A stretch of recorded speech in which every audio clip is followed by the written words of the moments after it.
Hey everybody, it's Sean Taylor and I'm back with more ways to build and blow up as an artist.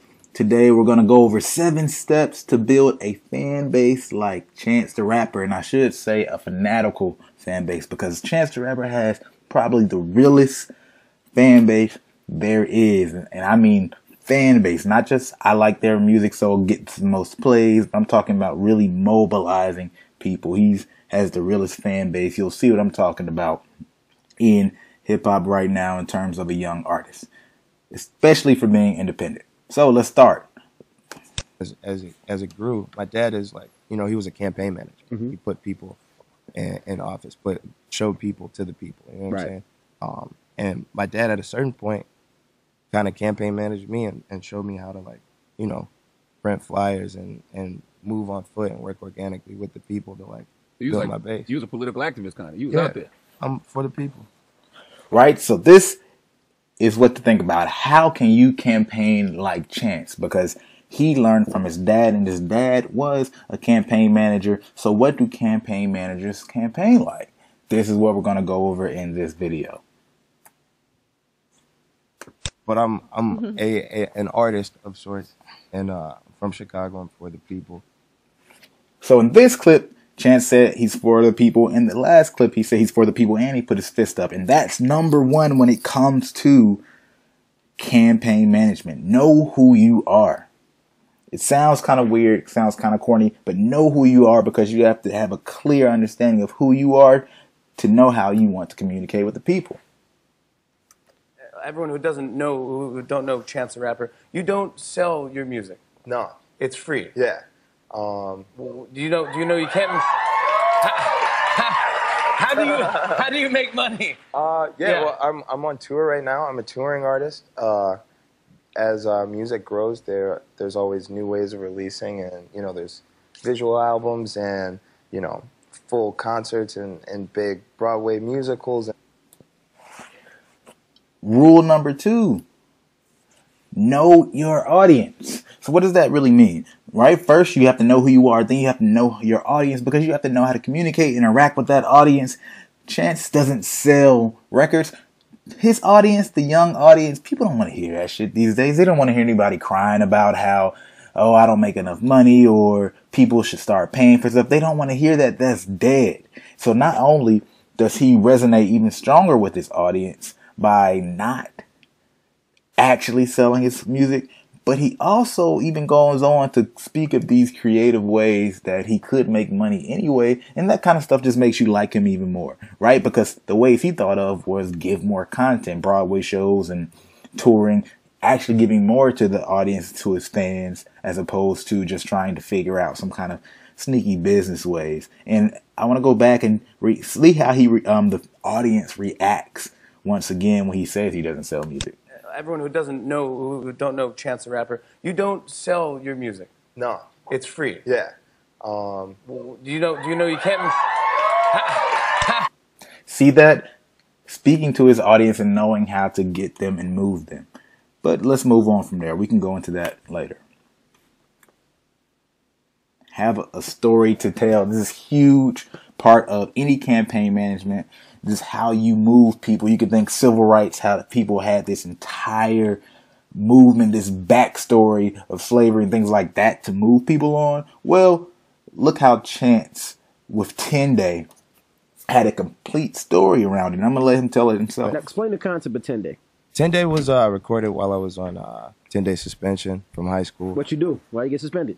I had marijuana. I don't know what the rules are for FM radio. I'm saying I had weed, not really a lot of weed, but like on school property, I guess. Oh, like a half a zip, a zip. No, like maybe a quarter, maybe a quarter. Okay. But You were selling or smoking? I was smoking, but they were trying to say I had intent to sell, but I didn't. I had it in one bag. It was for me. It doesn't matter. I had weed. You tell him I'm a user. I wasn't really trying to say nothing to him. I didn't know what was incriminating and what was not, so I was chilling. So when you hear Chance tell this story, this makes people relate to him, particularly in that age range. This was his very first drop. You have a story as a whole concept, but it's not even all this. It's not so abstract. It's 10 days. Okay, 10 days of suspension. A lot of people can relate to suspensions. I was suspended twice.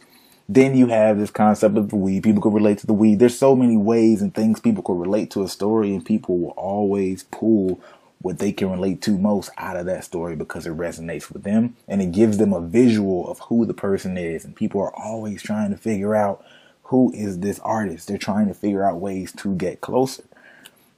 When you even look at acid rap had a story in itself. Just the whole idea of acid rap, it creates a story of who you think Chance is, what you expect from the music. And now, even if you didn't have any kind of name from the music, now you're thinking, okay, what made him think of that? He must have been on acid, right? And even Coloring Book, the last project, that had a story in itself. It was a lot less straightforward than the first two projects, but when you have such a strong fan base and following at that point, people are going to be listening for some kind of concept and creating themselves. And what you could probably get out of that album is just the fact that he's in a better place in life, and that's kind of the constant theme throughout that whole project. He's in a better place. Thank God he, is having a child and with his girl, all that kind of stuff. But it's constantly implementing stories to give your crowd and people something to resonate and move with. Because when people can relate to you, they feel closer to you. When they feel closer to you, they will do more for you. And as an artist, that's how you have power. And we'll get to that later on. So, look at this. Chance is just making a tweet. Chicago Bulls. So not only is he staying strong with his local folks, but that's just a small little interaction. That's how a lot of people use Twitter.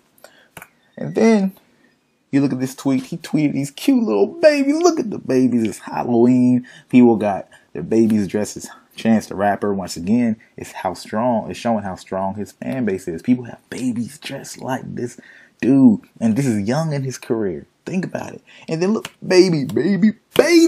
Look at these cute ass babies. That is a strong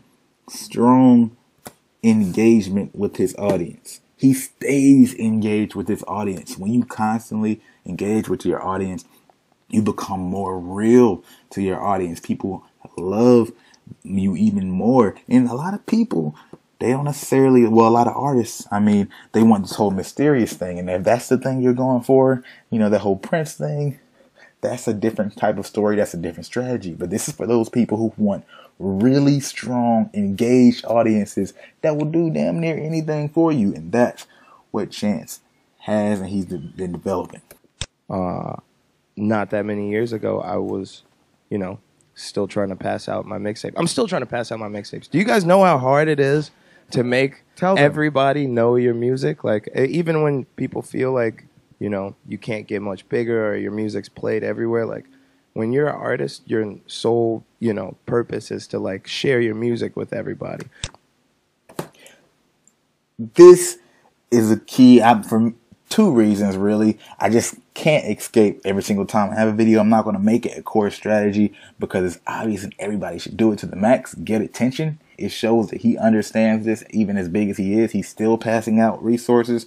But that's only a small tip of the iceberg to also touch about the fact that he's galvanizing his resources. He even recognizes himself as a resource and still to this day passes out mixtapes when he gets a chance. But I'm going to show an even stronger version of galvanizing resources at the end.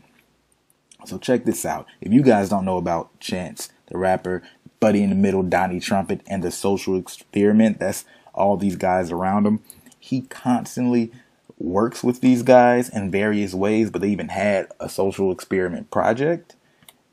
Collaboration is a key. It's a strong key when it comes to campaigning, that whole campaign management style, because you want to strengthen the relationships. It's all about relationships. If you notice, everything that I've talked about and that he's done is all about creating strong bonds at scale with a lot of people. It's hard to create bonds with a lot of people and make them strong, but if you can, then you can move mountains. That's that Martin Luther King type stuff.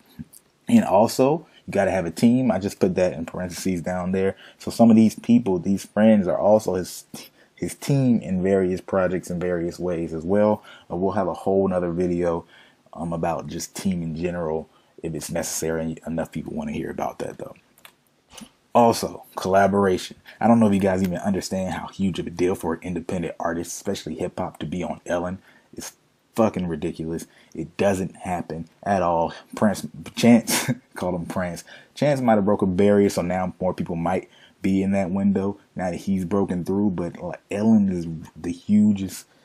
It doesn't make sense. But look at this collaboration. Look at some more collaboration. Everybody knows probably already that's 2 Chainz, Lil Wayne. Sorry. Skrillex is over here in the background with him on Stephen Colbert. Another mind blowing, the fact that he was on there. And then if you check this out, I think this was on Jimmy Fallon, collaboration with Anthony Hamilton, Ty Dolla $ign, Rory to the far right. Obviously, he's the guy that's kind of darkened out right there. You don't see collaborations like these and all. This was one of the most super interesting collaborations I've seen. The fact that he was smart enough to do something like this, because they weren't on the regular track, or at least, well, probably on some kind of vocal chorus, but to actually bring them out, unheard of. But it shows how he constantly builds abnormal relationships and makes them very strong. Mobilize. Now we're getting to the sweet stuff.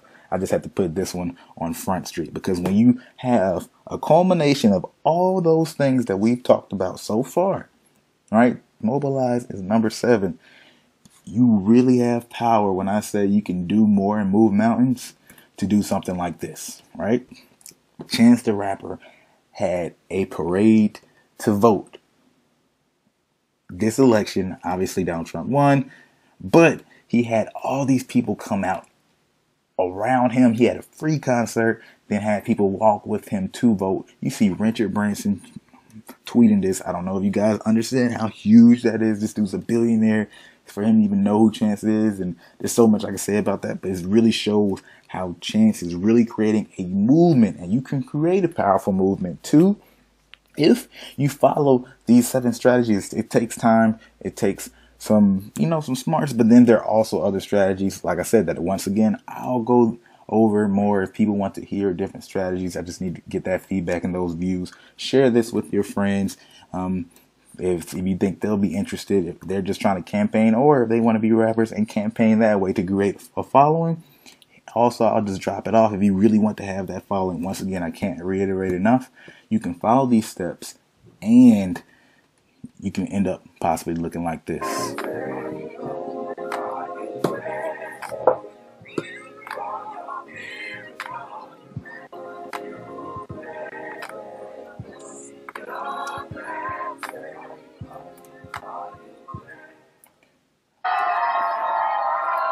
Hope to hear from you guys. Subscribe.